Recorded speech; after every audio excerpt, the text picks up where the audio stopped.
नमस्कार, good evening. तो 2023 जो साल है, तो जो लोग भी नेट प्रिपरेशन कर रहे हैं, जो भी यूजीसी नेट के लिए तैयारी कर रहे हैं, उनके लिए ये साल बहुत इंपॉर्टेंट है। क्यों इंपॉर्टेंट है? दो कारणों से इंपॉर्टेंट है।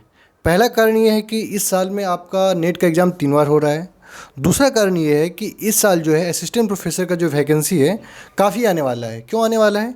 इसके पीछे भी दो कारण हैं। पहला कारण है कि कॉलेज में रिक्तियाँ बहुत ज़्यादा बढ़ गई है। दूसरा कारण ये है कि जो आपका चुनाव है 2024 में, पार्लियामेंट्री चुनाव, आप सभी को पता है कि 2024 में लोकसभा का चुनाव है। इस कारण से क्या है कि गवर्नमेंट जो है चाह रही है कि जल्दी से जल्दी लोग का रिक्रूटमेंट हो जाए, जिससे कि लोग खुश हो जाएं। ठीक है, इस कारण से तो ये साल बहुत ही इंपॉर्टेंट है जो लोग तैयारी कर रहे हैं यूजीसी नेट के लिए। तो यूजीसी नेट का फरवरी का एग्ज़ाम हो गया है। आप में से बहुत ऐसे लोग होंगे जिनका एग्ज़ाम बहुत अच्छा गया होगा, और आप में से बहुत ऐसे लोग होंगे जिनका एग्ज़ाम उनके एक्सपेक्टेशन के अनुरूप नहीं गया होगा। वो सोच के गए होंगे अच्छे से, लेकिन उनका एग्ज़ाम अच्छा नहीं गया होगा। तो उनके पास भी दो ऑप्शन है। पहला ऑप्शन कि वो तैयारी छोड़ दें, दूसरा ऑप्शन कि जो बाकी आने वाला अपॉर्चुनिटी है उस पर फोकस करें। तो अभी जो है आपके पास दो अपॉर्चुनिटी है इस साल में, अगर आप यूजीसी नेट दे रहे हैं। एक तो जून में एग्ज़ाम होगा, दूसरा एग्ज़ाम नवंबर या दिसंबर में होगा। इसके अलावा आपका जैसे राजस्थान सेट हो रहा है, एमपी का सेट हो रहा है, फिर आपका हरियाणा सेट का भी फॉर्म आएगा। तो ये देखिए, कई लोग हमसे सवाल पूछे कि सर हरियाणा सेट होगा कि नहीं होगा। ये हरियाणा पे डिपेंड करता है। होता क्या है कि अगर उस स्टेट को लगता है कि नेट कैंडिडेट हमारे स्टेट से ठीक ठाक पास किया है, तो सेट नहीं भी करवाता है। ठीक है, अगर उस राज्य को ये महसूस होता है कि हमारे राज्य से लोग नेट पास नहीं किया है, तो वो सेट कंडक्ट करवाता है। तो वो बिल्कुल स्टेट पे निर्भर करता है। जैसे कि बिहार और यूपी में सेट बंद कर दिया है। क्यों? क्योंकि इन राज्यों को ये पता है कि हमारे राज्य से जो नेट क्वालिफाइड लोग हैं वो पर्याप्त मात्रा में फॉर्म भरने के लिए, तो ये लोग सेट अलग से नहीं करवाता है। तो वेट करते हैं कि हरियाणा का क्या होता है। जैसे राजस्थान का अभी 23 को एग्ज़ाम है पॉलिटिकल साइंस का, फिर आपका एमपी सेट का भी एग्ज़ाम शायद नज़दीक ही है। और देखिए, जब भी सेट का एग्ज़ाम होगा, इसका मतलब कि असिस्टेंट प्रोफेसर का भर्ती आने वाला है। राजस्थान सेट हो रहा है, इसका मतलब राजस्थान में असिस्टेंट प्रोफेसर का भर्ती आएगा। एमपी में तो वैकेंसी रिलीज हो चुका है। पॉलिटिकल साइंस का आपका 23 या 24 मार्च से फॉर्म भरा जाएगा। तो जब से फॉर्म भरा जाएगा उस पर हम वीडियो बना देंगे, कैसे फॉर्म भरना है, क्या आपको करना है। तो आप जो भी लोग हैं, आप लोग एकदम प्रिपेयर्ड होकर किसी भी तरह नेट और सेट निकाल लीजिए। जो लोग नेट निकाल लिए हैं तो उसको कोई दिक्कत नहीं है, लेकिन जिनका किसी भी कारणवश नेट नहीं हुआ है, तो आप कोशिश करिए सेट भी निकल जाए। और जून 2023 का जो एग्ज़ाम है उसके लिए आप अभी से प्रिपेयर होइए। देखिए, होता क्या है मैं आपको बताता हूँ। अच्छे अच्छे लोग जो अच्छे होते हैं पढ़ने में, जिनका सिविल से कमांड भी होता है, उनका भी नेट नहीं हो पाता। उनके पीछे कारण ये होता है कि वो लास्ट के 10 दिन और लास्ट के 15 दिन जाके सीरियस होते हैं। तो लास्ट में अगर आप सीरियस होंगे ना, तो क्या होता है ना कि जो आपका जाना पहचाना सवाल गलती हो जाता है। क्यों? क्योंकि कन्फ्यूजन हो जाता है, बार बार आप रिवीजन नहीं कर पाते हैं, तो कन्फ्यूजन हो जाता है। इसलिए अगर आप अभी से तैयारी स्टार्ट कर दें, अगर आप अभी से, क्यों अभी से तैयारी स्टार्ट कर दें? देखिए, आपके पास, एक सेकेंड, जस्ट आपके पास अभी लगभग 100 दिन बचा हुआ है। ये देख लीजिए, एटलीस्ट 100 दिन आपके पास है जून 2023 के एग्ज़ाम के लिए, जो आपका नेट का एग्ज़ाम होगा। तो 100 दिन जो होता है पर्याप्त टाइम होता है। अगर आप मान के चलिए कुछ भी पढ़ाई नहीं की है, अगर आप बेसिक से भी स्टार्ट करिएगा, तो 100 दिन में आप सिलेबस को पूरे अच्छे तरीके से कंप्लीट कर सकते हैं। तो देखिए, आपको पता है कि कंपटीशन दिनों दिन टफ हो रहा है। तो देख, जो क्वेश्चन पूछने का स्टाइल है, पहले यूजीसी कंडक्ट करवाता था, अब तो एनटीए कंडक्ट करवा रहा है। तो क्वेश्चन पूछने का जो पैटर्न है बहुत ज़्यादा चेंज होते जा रहा है। जैसे इस बार क्या देखा गया है कि फैक्चुअल बहुत ज़्यादा पूछा, जो कंसेप्चुअल है, जो सब्जेक्ट के, जो कोर सब्जेक्ट से सवाल होगा, वो बहुत कम पूछा गया। ठीक है, तो मैं आपको बहुत अच्छे से एनालिसिस करके बताऊंगा अभी कि किस तरह से आपको प्रिपरेशन किया जाए कि आप कॉन्फिडेंशियली जाके एग्ज़ाम दे सकें और आपका सिलेक्शन हो सके। तो मैं बहुत अच्छे से पेपर 1 पेपर 2 यूनिट को दो पार्ट में बांटा हूँ आप लोगों को समझाने के लिए। तो आप लोग इस पर विशेष ध्यान दीजिए। और एक आप लोग के लिए इन्फॉर्मेशन कि जो भी लोग वीडियो को देखते हैं, तो आप कमेंट जरूर करके बताइए कि आपको वीडियो लगता कैसा है। जब तक आप फीडबैक नहीं देंगे तो हम कैसे अपने वीडियो में इंप्रूवमेंट ला पाएंगे। और क्या, आप लोग लाइक जरूर करिए, कमेंट जरूर करिए। और टेलीग्राम ग्रुप है नेट जेआरएफ माइंड, आप लोग सर्च करके ज्वाइन भी हो सकते हैं। सब लोग टेलीग्राम ज्वाइन करिए, वहाँ पे करंट अफेयर का डेली हम डाल देते हैं, जो भी इंपॉर्टेंट करंट अफेयर होता है। और जो भी इन्फॉर्मेशन होता है हम सबसे पहले टेलीग्राम पे शेयर करते हैं। हो सकता है उससे वीडियो ना बने, लेकिन टेलीग्राम पे शेयर जरूर करते हैं। ठीक है, इसलिए हम आपकी भलाई के लिए कहते हैं कि आप लोग टेलीग्राम से ज़रूर कनेक्टेड रहिए।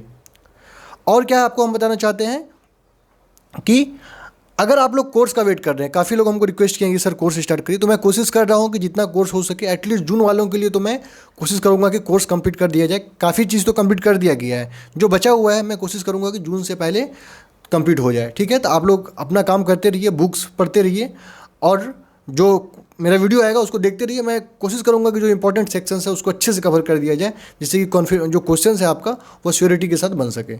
चलिए हम स्ट्रेटजी पर डिस्कस करते हैं। तो देखिए ये अगर आप इसको, आप मेरा बात को फॉलो कर दें लेंगे तो आप मान के चलिए कि आपका सिलेक्शन श्योर होगा, क्योंकि ये हवाई में ये प्लान नहीं तैयार किया गया है, बहुत प्रैक्टिकल रूप से प्लान को तैयार किया गया है। ठीक है, तो देखिए हम पेपर 1 में 2 पार्ट में बांटते हैं। तो श्योर पार्ट देखिए यहाँ पे ये श्योर, दूसरा है पेपर 1 में, एक सेकेंड, नॉट श्योर।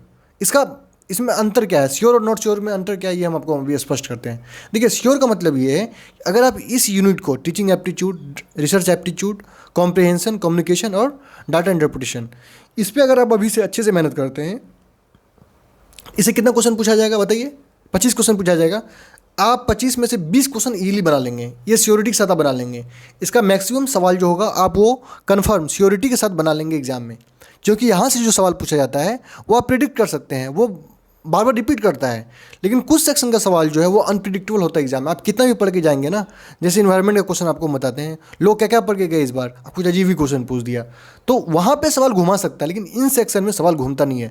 इस सेक्शन में अगर आपका थ्योरी अच्छे से पढ़ा हुआ है, अगर आप टॉपिक वाइज सब कुछ कवर किए हुए हैं, तो आप एग्जाम में अपना परफॉर्मेंस जाके 90% तक दे सकते हैं। मतलब 25 में से 20 सवाल आप सही इजीली कर सकते हैं।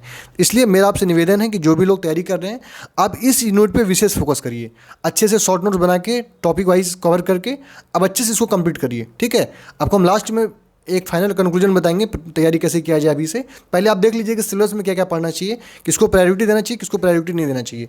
तो ऐसा नहीं है कि जो नॉट श्योर है उसको नहीं पढ़ना है। जैसे ये वाला पोर्शन है, आपको एक सेकंड रुकिए, हाँ, जो ये आपका पोर्शन है, ऐसा नहीं कि इसको नहीं पढ़ना है, पढ़ना है इसको। लेकिन अगर आप इसको अच्छे से पढ़ेंगे ना, तो फिर भी 25 में से आपका 15 क्वेश्चन सही होगा। ये फ़र्क है श्योर में नॉट श्योर में। उसमें क्या होगा कि 25 में आपका 20 प्लस सवाल सही हो जाएगा, उसको आप अच्छे से पढ़ाई करेंगे। ठीक है, तो पहले उसको अच्छे से कंप्लीट कर लीजिए, क्योंकि यहाँ से जो क्वेश्चन पूछे जाते हैं उसको, उसके डायमेंशंस को बहुत ज़्यादा बदला जा सकता है। समझ गए, जैसे कि मैथमेटिकल रीजनिंग है, हो सकता है कि कोई इस बार एक आपका सीरीज वाला सवाल पूछ दिया था, उसमें काफ़ी लॉजिक लगाना था, हो सकता है आपका एग्जाम में लॉजिक काम ना करे तो सवाल आपसे नहीं बनेगा। ठीक है, कुछ सवाल मैथमेटिकल रीजनिंग में बहुत ईजी पूछते हैं, डायरेक्शन वाला, तो वो आपसे बन जाएगा। इसलिए मैं कहता हूँ कि जो श्योर वाला पोर्शन है इसको आप अच्छे से करिए, क्योंकि यहाँ से आपका सवाल 90% बनेगा। लेकिन जो नॉट श्योर है, यहाँ से आपका सवाल जो है 60 से 70% तक आपसे बन जाएगा। समझ गए हैं ना। तो पढ़ना सारा चीज़ है, लेकिन आपको उस पर कॉन्फिडेंट फील करके रहना है, क्योंकि वहाँ से सवाल आपको 100% या 90% तो ईजिली बन जाएगा। तो ये आप कर लीजिएगा। अब हम चलते हैं पेपर 2 में क्या आपको प्लान किया जाए। देखिए पेपर 2 में भी हम ऐसे ही बांटे हैं, पहला श्योर, दूसरा नॉट श्योर। श्योर का मतलब ये है वही चीज़, यहाँ से आपका 90% सवाल बनेगा। यहाँ से सवाल बहुत ज़्यादा घुमाता नहीं है। अगर आप सिलेबस वाइज, टॉपिक वाइज, मतलब PYQ को बहुत अच्छे से एनालाइज करके आए हैं, तो सवाल आपसे बहुत इजीली बन जाएगा। कॉम्प्रिहेंशन में 10 क्वेश्चन इजीली बनेगा आपको से। Indian foreign policy, political institution of India, यहाँ से लगभग आपको 60 क्वेश्चन पूछा जाएगा, 60 क्वेश्चन। 60 क्वेश्चन में आप 50 सवाल सही कर दीजिएगा, अगर आप इसको बढ़िया से पढ़ाई करते हैं। एकदम अच्छे से टॉपिक वाइज, पूरा अच्छे से टॉपिक वाइज पढ़ लीजिए, शॉर्ट नोट्स बना लीजिए, जो भी डायमेंशन है सबको कवर कर लीजिए, तो आप मान के चलिए कि 90% सवाल यहाँ से बन जाएंगे आपसे। ठीक है, governance and policy, international relation, Indian political thought, ये वाला आपको यहाँ से सवाल बहुत इजीली बनेगा। जैसे इंडियन पॉलिटिकल थाउट, यहाँ से सवाल बहुत ज़्यादा घुमाता नहीं है, लेकिन अगर वेस्टर्न पॉलिटिकल थाउट आप जाइएगा, जो पॉलिटिकल थ्योरी का पार्ट है, वहाँ पर बहुत ज़्यादा सवाल डिपेंड करके पूछ देता है। समझ गया, आप पूरा सिलेबस कवर करके जाएंगे, फिर भी ये उम्मीद होता है कि सवाल आपसे ना बने, लेकिन यहाँ पे आपको डायरेक्ट सवाल पूछेगा। रविन्द्रनाथ टैगोर के बारे में डायरेक्ट सवाल पूछ देगा, M.N. के बारे में डायरेक्ट आपको सवाल पूछ देगा। समझ रहे हैं ना। तो इसलिए मैं आपको कह रहा हूँ ये श्योरिटी है, यहाँ पे आपको 90% सवाल बहुत इजीली सॉल्व हो जाएंगे।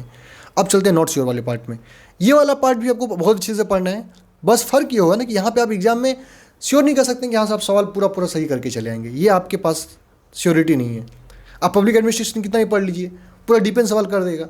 ठीक है, तो हो सकता है आपसे सवाल ना बने, तो इसको भी बहुत अच्छे से, इसको भी रिलीजियसली पढ़िए। लेकिन आप अगर श्योर वाला पार्ट को अच्छे से कवर कर लेंगे तो एग्जाम में आपको घबराहट नहीं होगी, अरे सर हमसे तो सवाल ही नहीं बन रहा है। तो आपको घबराहट इसलिए नहीं होगी क्योंकि आप जो श्योरिटी वाला पार्ट है वहाँ से आपके 90% सवाल बन जाएंगे। तो 90% सवाल 50 हो गया, और यहाँ पे अगर आप 40 में से 20 भी सवाल से सही कर दीजिएगा तो 70 हो गया, और उधर आपका 30 सवाल 35 सवाल हो जाएगा, 105 110 सवाल सही होगा। अगर आप किसी भी कैटेगरी से हैं तो आपका JRF हो जाएगा। समझ रहे हैं ना। तो यही तरीका है, अगर आपको इस माहौल में, इस कम्पिटिटिव माहौल में अगर आपको JRF क्लियर करना है, तो यही एक आपका फिक्स रास्ता है। ये रास्ता आपको फॉलो करना पड़ेगा। मैं जो भी आपको रास्ता बताया हूँ ये प्रैक्टिकल रास्ता है, अनप्रैक्टिकल नहीं है, इसको उपयोग किया गया है। समझ रहे हैं, इसलिए इस चीज़ को आप फॉलो करिए। और हम लास्ट में आपको ये बताना चाहते हैं कि आपको क्या चीज़ अभी से डेली करना है, अगर आपको एग्ज़ाम श्योरिटी के साथ पास करना है जून वाला पॉलिटिकल साइंस में अगर आप किसी भी सब्जेक्ट से हैं और फिर भी कोई दिक्कत नहीं है, अगर आप इकोनॉमिक्स से हैं या पब्लिक एडमिनिस्ट्रेशन से एग्जाम दे रहे हैं या साइकोलॉजी से दे रहे हैं, तो आपको ये 5 चीज़ फॉलो करना ही करना है। खासकर पॉलिटिकल साइंस वाले आपको न्यूज़पेपर डेली रीड करना है और शॉर्ट नोट्स बनाना है आपको, खासकर इंटरनेशनल रिलेशंस का और पॉलिटिकल प्रोसेस का। जैसे कौन पार्टी चुनाव जीता है, ये पार्टी कितना पुराना है, इसका फाउंडर कौन है। जैसे अभी कांग्रेस न्यूज़ में है तो आपको कांग्रेस का फाउंडर कौन है, कब बना था, ये आपको पता होना चाहिए। समाजवादी पार्टी न्यूज़ में है तो समाजवादी पार्टी बना कब था, इसका मतलब कि जो फाउंडेशन कौन किया था, समझ रहे हैं। ये सब चीज़ आपको शॉर्ट नोट बनाते जाना है करंट अफेयर में। इंटरनेशनल रिलेशंस पढ़ रहे हैं, इंटरनेशनल रिलेशंस में कोई प्लेस आया तो प्लेस को मार करके पढ़ लीजिए। कोई थ्योरी दिया, मान के चलिए जयशंकर कोई बात बोला है कि भारत के जो विदेश नीति है उसका 5 मूल चीज़ है, जो आपका जयशंकर बोलते रहते हैं, तो क्या 5 मूल चीज़ बोला उसको नोट्स में लिख लीजिए। इस तरह से अगर आप पढ़ाई करेंगे तो आप एग्ज़ाम में महसूस करेंगे कि आपके लिए एग्ज़ाम बहुत ईजी हो गया है, समझ गए हैं ना, आपको एग्ज़ाम टफ नहीं लगेगा। और अभी से इसको प्रैक्टिस करिए, 3 मंथ काफ़ी होता है किसी भी एग्ज़ाम को निकालने के लिए। तो न्यूज़पेपर आपको डेली पढ़ना है, कोशिश करिए इंग्लिश न्यूज़पेपर पढ़ने का। अगर इंग्लिश नहीं पढ़ पा रहे तो हिंदी में दैनिक जागरण पढ़ सकते हैं, कोई दिक्कत नहीं है, ठीक है। Second, topic wise syllabus coverage. Syllabus का आप प्रिंट आउट निकाल लीजिए, पेपर 1 पेपर 2 दोनों का, जो टॉपिक वाइज सिलेबस को कवरेज करिए, एकदम जो टॉपिक वाइज दिया हुआ है उसको कवरेज करिए। यही साइंटिफिक वे होता है किसी भी एग्जाम को पास करने का, ठीक है। आप टॉपिक वाइज सिलेबस को कवर करिए। थर्ड होता है पीवाईक्यू क्वेश्चन प्रैक्टिस। आपको मैं बता चुका हूँ कि पीवाईक्यू का किसी भी एग्जाम में सबसे अहम रोल होता है। अगर आप पीवाईक्यू को प्रैक्टिस अच्छे से करके जाते हैं तो आपको ये फील हो जाएगा कि इस तरह का सवाल पूछा जा सकता है। जैसे करंट अफेयर आप पढ़ रहे हैं तो आप कौन सा करंट अफेयर को पढ़ेंगे, तो ये आपको पीवाईक्यू से पता चलेगा कि अच्छा इस तरह के सवाल को पूछा जा रहा है, इस तरह के सवाल को नहीं पूछा जाता है, तो आप उसके अकॉर्डिंग कवरेज कर पाएंगे। तो पीवाईक्यू का बहुत बड़ा रोल होता है। जब भी किसी सब्जेक्ट को, किसी टॉपिक को पढ़ें, आप पहले पलटा के देखिए कि यहाँ से पीवाईक्यू का सवाल कौन सा आया है, कौन सा नहीं आया है। तो ये हो गया पीवाईक्यू का जो क्वेश्चंस है वो पेपर 1 पेपर 2 दोनों के लिए आप लोग प्रैक्टिस अच्छे से करिए। शॉर्ट नोट्स मेकिंग, इसका बहुत बड़ा रोल है। जब अब एग्जाम का 5 या 10 दिन बचता है, उस समय आप पूरा सिलेबस को कवर नहीं कर पाएंगे, पूरा नोट्स को अच्छे से नहीं पढ़ पाएंगे। तो उस समय क्या सबसे रोल होता है कि आपका 10 पेज में पूरा सिलेबस कवर है, ऐसा कोई शॉर्ट नोट्स है क्या। अगर ये शॉर्ट नोट्स आपका होता है तो आप एग्जाम सेंटर में गए हुए हैं, वहाँ भी 2 घंटा टाइम है, आप एक बार पूरा रिवीजन कर सकते हैं। इससे होता क्या है, एग्जामिनेशन में आपको कॉन्फिडेंट मिलता है, अरे हमको तो सब कुछ याद है, समझ गया ना। तो पहले क्या करिए, पहले नोट्स बनाइए, पहले तो प्रॉपर नोट्स बनाइए। जब उस नोट्स को 2-3 बार रिवीजन कर लीजिए तब शॉर्ट नोट्स बनाइए। 5 पेज को 1 पेज में लिख दीजिए, जो एकदम शॉर्ट नोट्स करके, जो इंपॉर्टेंट आपको लगे, जिसको आप बार बार भूल रहे हो, ठीक है। शॉर्ट नोट्स मेकिंग ऐसे होता है। और डीआई प्रैक्टिस, देखिए क्या होता है, बहुत लोग का मैथ्स अच्छा नहीं होता है, जो रीजनिंग वाला मैथ्स वाला पोर्शन होता है अच्छा नहीं होता है, तो वो लोग क्या करते हैं, लास्ट में जाके पूरा घबरा जाते हैं कि डीआई हमसे नहीं बनेगा। देखिए डीआई का सवाल कितना भी टफ पूछे ना, अगर आपका प्रैक्टिस रहेगा तो इजीली बन जाएगा। तो प्रैक्टिस कब, अब लास्ट के समय में नहीं, आप अभी से प्रैक्टिस करिए, डीआई के सवालों को अच्छे से प्रैक्टिस करिए, तो आपका डीआई का सवाल जो है बहुत आसानी से बनेगा और कॉन्फिडेंटली बनेगा, ठीक है। इस बार क्या हुआ था कि डीआई का सवाल थोड़ा सा घुमा के दे दिया था, तो जिनका बहुत अच्छा प्रैक्टिस नहीं था डीआई में, तो वो उनसे सवाल नहीं बन पाया, वो तुक्का मार के आए हैं। इसलिए मैं आप लोगों से कहता हूं, मैं आप लोगों से विनम्र निवेदन करके कहना चाहता हूं कि जिनका भी डीआई अच्छा नहीं है, आप लोग प्लीज़ डीआई पे फोकस करिए, क्योंकि डीआई 5 क्वेश्चंस आपको सही करवाएगा। और 5 क्वेश्चंस मतलब आपका रिजल्ट में आपको ला सकता है, रिजल्ट से बाहर कर सकता है। इतना बड़ा रोल होता है 5 क्वेश्चंस का, समझ गए हैं। डीआई अगर आप अच्छा से कर लेंगे तो आपका मैथमेटिकल रीजनिंग पे भी दिमाग काम करेगा और भी बहुत पोर्शन आपका कवर हो जाएगा, समझ गए। तो यही क्रक्स है जो आज का मेरा वीडियो है। और भी अगर आप किसी विशेष टॉपिक पे वीडियो चाहते हैं तो आप लोग कोशिश करिए। कुछ लोग मुझे रिक्वेस्ट कर रहे हैं कि राजस्थान स्टेट पे सर वीडियो बनाइए, तो राजस्थान स्टेट पे जो वीडियो डाला हुआ है आप उसको देखिए। मैं कोशिश करूंगा कि कुछ वीडियो लाया जाए जिससे कि आपको एग्जामिनेशन में सुविधा हो, ठीक है। Thank you.